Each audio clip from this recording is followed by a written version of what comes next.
Welcome back, adventurers, to the class comparison video series where we take a look at two different classes in Pathfinder 2nd Edition and sort of see how they stack up against each other. Today, we are going to take a break from the spellcasting classes and instead talk about the marshals, specifically two of the most classic core rulebook marshals. One of these two shows up in almost every single adventuring party. We're talking about the Barbarian and the Fighter. They really are two of the simplest and most effective classes in the game, so there really is a good reason that at least one of them shows up in almost every single party. First, let's talk about the role that each of these classes typically plays in an adventuring party. And it is probably the most important role in Pathfinder 2nd Edition. Not necessarily, but it often is. And that's damage. Usually frontline damage. So why are these two classes so good at it? Well, to start off with, the Barbarian is a strength-based class, and the Fighter can be strength-based, but it can also be dex-based. That means that you are going to have lots of accuracy, and then if you are strength-based, well, you're going to have a lot of static damage added to your melee strikes and even some of your ranged strikes as well. Both classes also have martial weapon training, so you have access to the really good weapons. You could have whopping, really hard-hitting two-handed weapons in pretty much either of these characters' hands. So you're typically going to be dealing at least a D8, even if you are using a one-handed weapon, but maybe even a D12. That is the maximum weapon damage dice in the game. And then you're going to add at least a 4 to it from your strength. And that's all really good. And that's before we even get into the extra features of either of these classes. Each of the classes also has, well, class features that are really well suited for upfront, very personal damage. The Barbarian's core feature, their core mechanic, is Rage. You enter a frenzied sort of state that automatically adds a lot more damage to your strikes. There's a lot more to Rage. We'll talk about some of it in this video, but if you want to know all of the pros and cons of Rage, you should probably check out my Barbarian deep dive video where we get into the sort of back and forth of boosts and debuffs that Rage gives you.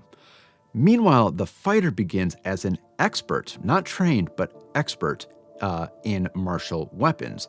This makes them more accurate, so they will land more hits. They have 2 better than the next best character typically. But keep in mind, in Pathfinder 2nd Edition, that's not just a better chance to land hits, but also a chance to land crits and double damage, and sometimes have a deadly or fatal trait on a weapon that stacks up even more damage than just the doubled. So there's no question that if you want to do some upfront in-person damage, both of these classes are going to do a really good job at it. One other thing I should mention before I forget is that the Fighter also has Reactive Strike, or Attack of Opportunity it used to be called, which is another good reason for them to be up front where they can sort of disrupt enemy actions and get an extra attack in even when it's not their turn anymore. And while we are talking about dishing out upfront damage, we should also talk about receiving or avoiding upfront damage, because you will be a target quite often if you are fighting in that front line. To begin with, both classes have a lot of hit points. The Fighter has 10 per level, which is really quite good, but the Barbarian actually has 12, so your Barbarian typically is going to have the most hit points of anybody in your party. Additionally, the Barbarian gains temporary hit points equal to their Constitution modifier plus their level while raging. Though the Barbarian's armor class does go down while raging, so they're probably going to get hit a lot more and need those temp hit points and extra hit points per level from the class. Meanwhile, the Fighter comes with the Shield Block feat. This allows you to absorb some damage from a strike, and it really does encourage some sort of more defensive sword and board style fighting of the Fighter. Both are very tough to take down, but the Barbarian will probably take more hits even if they don't go down, and will require more healing after combat or mid-combat, whereas the fighter kind of relies maybe a little bit more on using that shield or maybe using some good movement to avoid damage. But either way, they are both going to be very tanky, very solid frontline characters. Though you won't necessarily always be on the front line, at least if you're a fighter. Whereas the Barbarian is strictly strength-based, the fighter can also be dex-based, remember, and that can lead to ranged fighter builds. Fighter even has some pretty helpful feats like point-blank shot that are specifically geared towards ranged builds. Meanwhile, the Barbarian actually can't even apply their rage damage to ranged strikes, unless they take Raging Thrower, and even then, that only adds rage damage to thrown weapons. So yeah, if you want to use a bow or a crossbow or something with either of these two classes, it pretty much does have to be the fighter. I'd also say that aside from ranged versus melee, the fighter even has more pure melee options. You can be a double slice fighter with a more agile weapon in each hand. You can be sword and board, where you have a shield and then a one-handed weapon, making you a bit more defensible. These options just don't make quite as much sense or might not even be mechanically viable for the Barbarian. The rage damage rules specify that the additional damage is halved if your weapon or unarmed attack is agile. So Barbarians really are encouraged to use heavy, two-handed single weapons, whereas fighters have more options. Barbarians aren't limited to two-handed weapons, it's just it makes a little bit more sense typically with the mechanics of the class. And then I think the last point here about how the fighter is maybe a little bit more versatile than the Barbarian is to talk about their attributes. Both of these classes truly are single attribute dependent, meaning, well, you can just go all in on strength or all in on dexterity if you're a dex-based fighter and probably be okay. Though the Barbarian does rely a little bit more on Constitution because that Constitution modifier helps out their temporary hit points from rage. And I would say the fighter is honestly truly single attribute dependent. This means that it is easier for the fighter to pick up a few ability scores to boost something like being the combat medic or going into getting like a high intelligence so that they have lots of skills, or doing a ton of dex in addition to a ton of strength for great stealth and thievery. Not that these things aren't available to the Barbarian, it's just a little bit easier as the fighter. One really important common feature between these two classes is their relative ease. There aren't a ton of super complicated mechanics for either of the classes. There are no spells, which is frankly always a little bit easier. I do think it's easier to be a martial in general, not always, but generally easier to play a martial character in Pathfinder 2nd Edition. There are also not any complicated checks to engage your special abilities like there are with some of the other martial classes. Rage is automatic. It's just one action and you're raging. That's it. The fighter's main bonus, their expert proficiency, is just built into your rolls, so there's no actions even needed to enable that feature. It's just there. And this probably contributes to their popularity.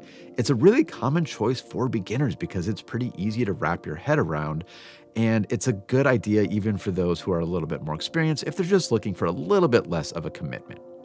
But that's not to say that either of these are just super easy or you won't have to think at all. There are definitely some complicated mechanics with rage. You have to pay attention to all of the traits that various feats have, like rage and concentrate, and figure out what you can and can't do at certain times. And then fighter feats also typically have a fair amount of traits on them, like flourish, that you'll have to better understand to know what you can use in combination with other things. And then, of course, as you level up, you're going to pick up new feats, new general feats and skill feats. You might pick up some ancestry feats. You might archetype into some spell casting, and there's going to be a lot to learn. And since I just mentioned feats, let's talk about the Barbarian and Fighter feats now. Feats really do define your character's kind of overall approach, I guess I would say, especially especially for fighters because, well, remember, if I didn't say so earlier, fighters actually don't have a dedicated subclass. So it really is their feat selection that sort of defines what type of a fighter you are. Each of the classes do share one feat called Sudden Charge. It is, well, basically 3 actions for 2. You get to make 2 stride actions and then 1 strike action, which normally would cost you your entire turn, but Sudden Charge only costs 2 actions, leaving you another action for, maybe another attack or something like that. The Barbarian feats typically deal with rage, which, just makes sense. A lot of them even begin when you are raging. Like, that's just sort of the standard boilerplate starter of a Barbarian feat language. You can do things like gain dark vision or better sense of smell while raging, or carry more or move faster. The Barbarian feats kind of are geared towards allowing you to do things that you typically couldn't do while raging, like intimidate or taking a moment of clarity, those kinds of things that just enable your gameplay a little bit more while you are raging. And then back to fighter feats, they really are extremely important because of the lack of dedicated subclass, and they really do dictate your gameplay as a fighter. It's not uncommon to simply use your core feat, your sort of level 1 feat that you pick up in lieu of a subclass name, like to say, I'm playing as a double slice fighter, whereas, typically that would be a subclass that you use sort of in that adjective spot. Most of the fighter feats deal with how you handle weapons and what kind of weapons you deal with. Double slice, you use an agile weapon in each hand. Agile shield grip, you can make some agile strikes with your shield, which makes you a really fun sword and board again. You've got point blank stance, which is really for ranged fighters. You can add extra damage, ignore the volley penalty. And then vicious swing, which was formerly power attack. That's 2 actions for a huge hit with an extra damage die for the 2-handed sort of weapon fighters. When it comes to role-playing as a barbarian or a fighter, well, the barbarian gives you a little bit more to work with, whereas the fighter is a blank slate. Each of the barbarian subclasses, their instincts, has a very unique flavor to it. You could be a religious zealot with the spirit instinct, or maybe the animal instinct, you were raised by animals, or raised in nature at least, and you get very, very angry at things that aren't your fellow beasts. And then on the other hand, the fighter, due to their lack of dedicated subclasses, which typically have a lot of sort of flavor text to them in the actual rulebook, you just have your mechanics of your feat selection, which are sort of dryly written compared to subclasses typically. So it's a little bit more on you to define what your character's backstory is, which isn't a bad thing. I mean, there's certainly no reason you couldn't make a very, very engaging, deep character with a fighter just because the subclass or lack of subclass doesn't sort of give you a start. The mechanics absolutely can give you a start. And, sometimes you might even have the backstory. And then if you're looking for a sort of flexible class to fit a backstory that you already have in mind, the fighter is probably going to be a pretty good choice for you. And that's really about it. There's not quite as much to say about these two because they really are pretty relatively simple and just quite easily effective. If you are all about damage, and I mean all about damage, absolutely go for the Barbarian. If you want a little bit more flexibility in and out of battle, I would say go for the Fighter. And I really do recommend having at least one of these in each one of your parties. The best defense is a good offense, and these two are about as offensive as you can get. I mean, not like offensive as in like they're saying bad things about your mom or anything like that, but like they're good at offense. You know what I mean? Well, what about you adventurers? Do you have a preference between these two classes? How often have you seen them? And is there anybody out there who actually hasn't played as or alongside a barbarian or a fighter at one point? Let's talk about it in the comments. Until then, remember that +1s still matter, even if your fighter is rolling with a +9, and even if your barbarian is adding 10 damage to every strike. So pick your front line and then add a bard.